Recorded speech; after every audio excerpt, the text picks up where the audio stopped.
The story of the Queen of Sheba is a fascinating tale that has been told across various cultures, each adding its unique flavor to the narrative. The most well-known versions come from Jewish, Islamic, and Ethiopian traditions. This story combines history, myth, and legend, creating a rich tapestry of intrigue, wisdom, and cultural exchange.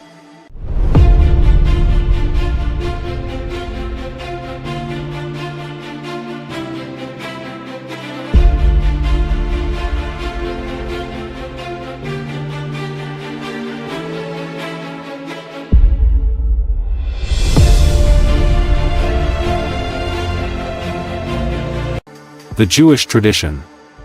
In the Jewish tradition, the story of the Queen of Sheba is primarily found in the Bible, specifically in the books of Kings and Chronicles. According to these texts, the Queen of Sheba heard of the great wisdom of King Solomon and his prosperous kingdom. She was intrigued and decided to visit him to test his wisdom with hard questions. The queen embarked on a long journey from her kingdom, believed to be in the region of modern-day Yemen or Ethiopia, with a grand caravan laden with spices, gold, precious stones, and other gifts. When she arrived in Jerusalem, she posed her riddles and questions to Solomon, who answered them all satisfactorily. Impressed by Solomon's wisdom, the splendor of his court, and the offerings made in the temple, she acknowledged the greatness of the God of Israel. She praised Solomon, saying, "The report I heard in my own country about your achievements and your wisdom is true. But I did not believe these things until I came and saw with my own eyes. Indeed, not even half was told me. In wisdom and wealth, you have far exceeded the report I heard." 1 Kings 10 verses 6-7. The queen then exchanged gifts with Solomon and returned to her land, her visit marking an important moment of cultural and intellectual exchange between their two kingdoms. The Islamic tradition. In the Islamic tradition, the Queen of Sheba is known as Bilqis. Her story is detailed in the Quran, particularly in Surah An-Naml, the ant. According to the Quran, the Queen of Sheba ruled a wealthy and powerful kingdom. When Solomon, known as Sulayman in Islamic texts, learned of her kingdom and her worship of the sun instead of Allah, he decided to invite her to submit to the worship of the one true God. Solomon sent a letter to Bilqis through a hoopoe bird, which acted as his messenger. The letter invited her to visit him and learn about monotheism. Bilqis was cautious but curious. After consulting with her advisors, she decided to visit Solomon.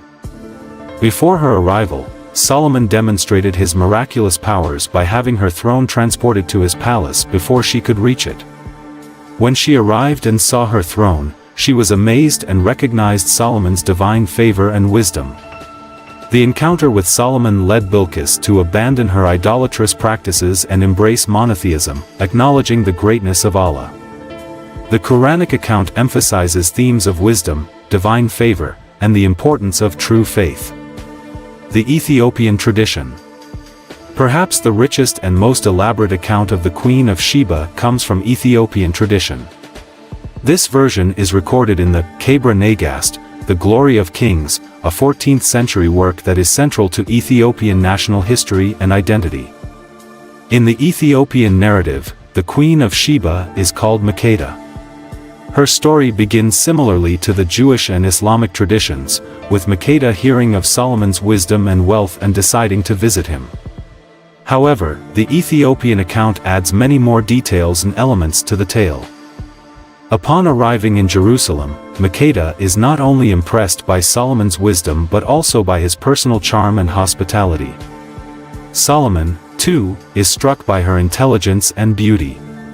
During her stay, Solomon and Makeda engage in deep discussions about religion, governance, and philosophy. According to the Kebra Nagast, Solomon desires Makeda and tricks her into staying with him by making her swear an oath that she would not take anything from his house without asking. During the night, Solomon places a glass of water by her bed. Thirsty, Makeda drinks the water, thus breaking her oath. When Solomon points this out, she is bound by her promise to him, and they spend the night together. Makeda returns to her kingdom, but she is pregnant with Solomon's child. She gives birth to a son, whom she names Menelik, meaning, son of the wise. Years later, Menelik travels to Jerusalem to meet his father. Solomon welcomes him warmly and offers to make him his heir, but Menelik chooses to return to Ethiopia. Before he leaves, Solomon gives Menelik a copy of the Ark of the Covenant, but according to Ethiopian tradition, the priests accompanying Menelik take the real Ark with them. This Ark is said to have been kept in Ethiopia ever since, housed in the Church of Our Lady Mary of Zion in Aksum. The historical and cultural significance. The story of the Queen of Sheba has profound historical and cultural significance. It highlights the connections between ancient civilizations, emphasizing themes of wisdom, faith, and cultural exchange. The tale of her visit to Solomon reflects the historical interactions between the Arabian Peninsula, the Horn of Africa, and the Near East. Archaeologically, there is evidence of a rich and powerful kingdom in the region of Sheba, Saba, in present-day Yemen. The Sabaeans were known for their trade in frankincense and myrrh, which were highly valued in the ancient world. This trade route would have facilitated cultural and economic exchanges between Africa, the Middle East, and even further afield. The Queen of Sheba's story also holds a significant place in the identity and religious traditions of Ethiopia.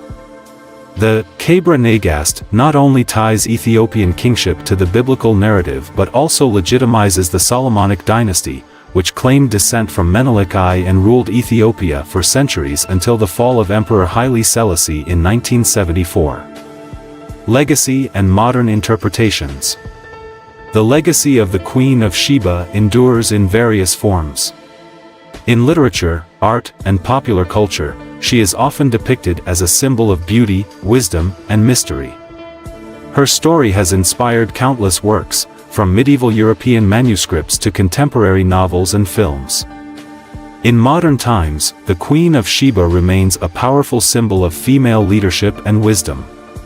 Her story is often revisited and reinterpreted, reflecting ongoing interest in her life and the historical connections between ancient civilizations.